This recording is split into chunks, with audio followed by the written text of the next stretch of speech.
America का राष्ट्रपति, उसका निर्वाचन, शक्ति और उसके कार्य।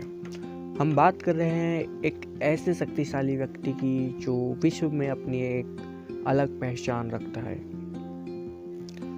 आइए जानते हैं प्रेसिडेंट ऑफ अमेरिका के बारे में। अमेरिका के राष्ट्रपति का निर्वाचन। अमेरिकी शासन व्यवस्था भारत के जैसे ही संसदीय शासन प्रणाली न होकर अध्यक्षात्मक शासन प्रणाली है।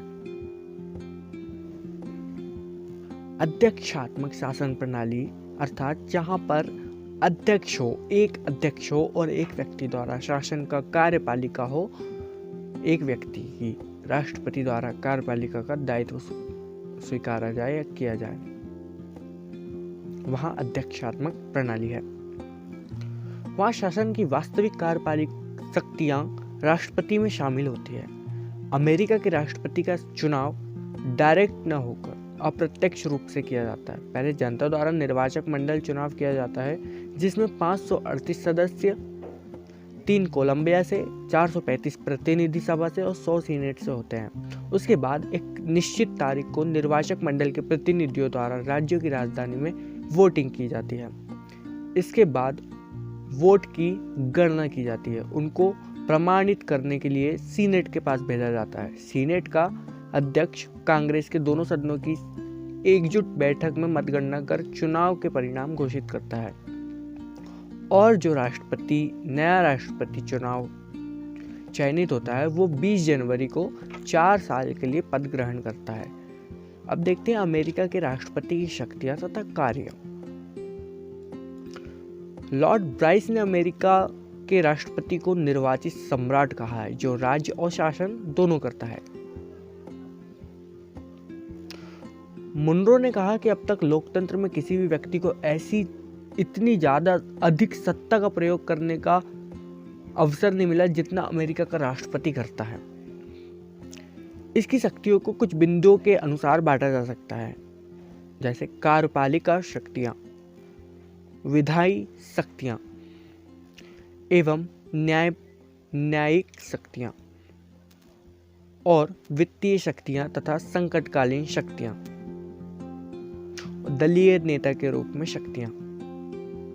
आइए जानते हैं इनके बारे में। इसकी कार्यपालिका शक्तियां अर्थात जो काम करने की शक्तियां होती है वो कौन सी होती है? प्रशासन का संचालन करना, यानी राष्ट्रपति होने के नाते ये देश का सर्वोच्च अधिकारी होता है। यह प्रशासन के लिए उत्तरदायी होता है, इसको चलाता है। राष्ट्रपति द्वारा अध्यादेश जारी किया जाता है, आदेश जारी किया जाता है, नियम और उपनियम बनाए जाते हैं, उनको जारी किया जाता है। ये कार्य का काम है। कार्यपालिक शक्तियां, कानूनों को लागू करना और व्यवस्थाएं बनाए रखना, ये राष्ट्रपति का काम है। नियुक्ति करना, अपने सलाहकार मंत्रियों की, राजदूतों की, सर्वोच्च न्यायालय के न्यायाधीशों की नियुक्ति करना और उनको पद से हटाना, ये राष्ट्रपति का कार्य है, अमेरिका के राष्ट्रपति का। सेनाओं का प्रधान होता है, जो तीनों सेनाएं होती है अमेरिका में, जल, थल, वायु, वहाँ की सेना का सर्वोच्च राष्ट्रपति होता है। और विभिन्न राष्ट्रों से संबंध निर्माण का काम भी राष्ट्रपति करता है। ये उसके कार्यकारी काम हो गए, कार्यकारी शक्तियां हो गई। मार्शल कहते हैं राष्ट्रपति ही वैदेशिक मामलों में राष्ट्र का प्रमुख वक्ता, यानी बोलने वाला, राष्ट्र के विषय में, राष्ट्र के बारे में बोलने वाला, और विदेशी राष्ट्रों के लिए एकमात्र प्रतिनिधि है विदेशी देशों से बातचीत करने के लिए, अमेरिका का राष्ट्रपति जैसे। लेकिन हमारे देश के कौन होते हैं? प्रधानमंत्री विदेशियों से संपर्क साधते हैं, है ना। वहां पर राष्ट्रपति है। राष्ट्रपति राजदूतों और अन्य प्रतिनिधियों की नियुक्ति करता है, संधि समझौते करते हैं और विदेशी सरकार को मान्यता भी देते हैं। विदेशी यात्राएं करते हैं अमेरिकी राष्ट्रपति। इनके पास क्षमादान का अधिकार होता है। वह लोगों को, अपराध में दंडित व्यक्ति को क्षमादान दे सकता है अपने हिसाब से। उसकी विधायी शक्तियां देखें। विधायी शक्ति अर्थात कानूनन शक्ति।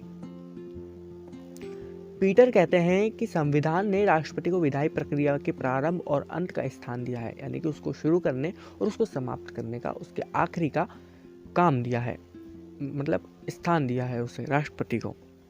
इसके अंतर्गत आता है कि कांग्रेस को संदेश भेज सकते हैं। इसको कानूनी शक्तियां हैं राष्ट्रपति को। राष्ट्रपति कांग्रेस को लिखित यानी लिखकर और मौखिक यानी बोलकर संदेश भेज सकते हैं, उनकी आवश्यकता या समस्याओं को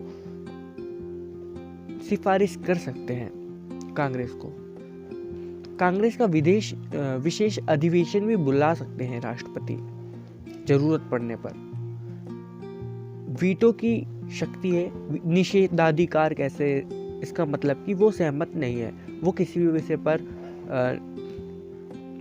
अपनी असहमति को जता सकते हैं कि मैं इस विषय पर सहमत नहीं हूं।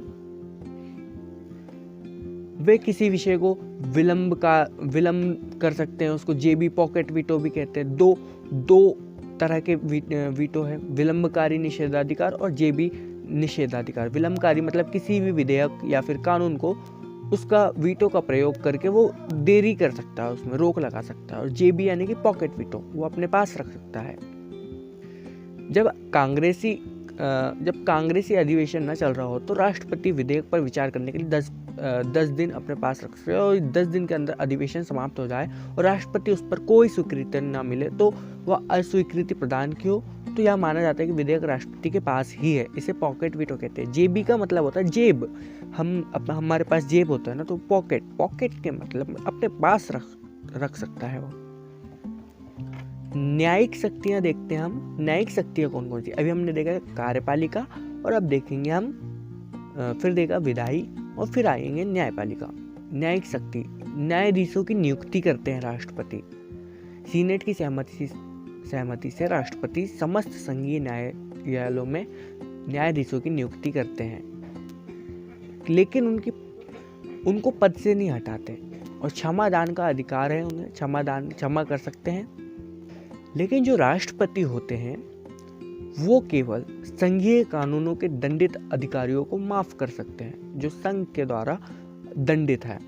लेकिन जो महाअभियोग द्वारा दंड दिए गए हैं, जिनको महाअभियोग चलाकर दंड दिए गए, उनको राष्ट्रपति अधिकार नहीं दे, वो माफी नहीं दे सकते। राष्ट्रपति पर्सनली और सामूहिक रूप से अपराधियों को क्षमादान दे सकते हैं, लेकिन जो महाअभियोग द्वारा हटाए गए या दंड दिए गए उन्हें क्षमा नहीं कर सकते अमेरिकी राष्ट्रपति।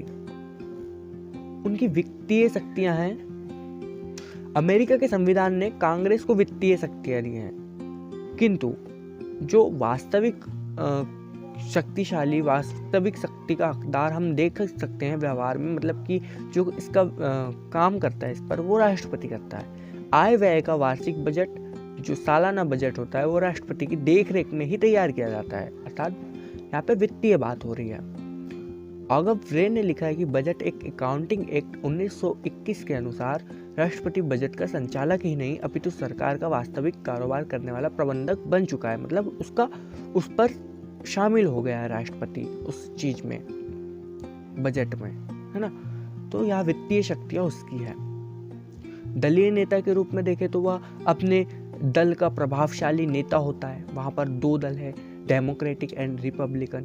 यदि डेमोक्रेटिक करा तो डेमोक्रेटिक पार्टी का वो प्रतिनिधि कहलाएगा, उसका अपनी पार्टी के लिए भी उसका समर्पण भाव होगा। और वैसे ही यदि रिपब्लिक का रहा तो वो उसकी तरह झुका होगा। अब संकटकालीन शक्तियां क्या होती है? अमेरिका के संविधान में यह स्पष्ट नहीं किया गया है कि संकट काल में राष्ट्रपति को क्या करना चाहिए या उसकी शक्तियां क्या है, परंतु व्यवहार में संकट काल के समय समस्त शक्तियां जो राष्ट्रपति के पास आ जाती है, जो सारी शक्तियां होती है, क्योंकि संकट काल है, अब कौन क्या सोचेगा, इसलिए सारी शक्तियां राष्ट्रपति के पास आ जाती है। इसका कारण ये है कि पिछले वर्षों में अमेरिका कई संकटों से गुजरा है। इसी कारण समय समय पर राष्ट्रपति ने अनेक प्रकार की शक्तियां प्राप्त कर ली है। गृह युद्ध के समय राष्ट्रपति लिंकन ने विद्रोह को दबाना ही अपना प्रमुख कर्तव्य समझा। जो भी विद्रोह हुआ उस समय, जो आपसी उनके गृह युद्ध हुआ उस समय दबाव जमाया तो राष्ट्रपति लिंकन था, उन्होंने दबा दिया विद्रोह। तो राष्ट्रपति की शक्ति का बोध होता है इसमें। हम देख सकते हैं कि अमेरिकी राष्ट्रपति की शक्तियों को देखते हुए यह कहा जा सकता है कि अमेरिकी राष्ट्रपति विश्व का सबसे शक्तिशाली राष्ट्रपति है। स्ट्रॉन्ग कहते हैं कि विश्व के अन्य किसी भी संवैधानिक राज्य में अमेरिकी राष्ट्रपति के समान इतनी सारी शक्तियों वाला कोई भी अधिकारी या पदाधिकारी नहीं है। लेकिन कभी कभी प्रश्न उठता है, क्या अमेरिकी राष्ट्रपति तानाशाह है इतनी शक्तियाँ होने के बावजूद? अमेरिकी संविधान द्वारा निरंकुशता की प्रवृत्ति को रोकने के लिए, यानी निरंकुशता ना हो इस कारण शक्तियों का बंटवारा के साथ साथ उनके नियंत्रण और संतुलन के सिद्धांत को भी अपनाया गया कि शक्तियों का बंटवारा किया जाए और उन पर नियंत्रण भी रखा जाए। इसलिए राष्ट्रपति पर कांग्रेस का नियंत्रण बना रहता है। फाइनर ने इन दोनों की आत्मनिर्भरता को उल्लेख किया। राष्ट्रपति और कांग्रेस की शक्तियां एक बैंक नोट के दो भागों की जैसे हैं, जो एक दूसरे के बिना व्यर्थ है। मतलब एक नोट का दो भाग होते हैं उसके बिना। अतः अमेरिका का राष्ट्रपति तानाशाह नहीं है। राष्ट्रपति की शक्तियां उसके व्यक्तित्व पर निर्भर करती है कि उसका व्यक्तित्व किस प्रकार का है। वह अच्छी प्रवृत्ति, अच्छे मानसिकता वाला है या बुरी मानसिकता वाला है, वो उसके ऊपर डिपेंड करता है। जय हिंद। तो इस प्रकार हमने जाना अमेरिका के राष्ट्रपति के बारे में, उसकी शक्तियों के बारे में, उसका चुनाव कैसा होता है और हमने जाना कि वह किस प्रकार से शक्तिशाली है। जय हिंद।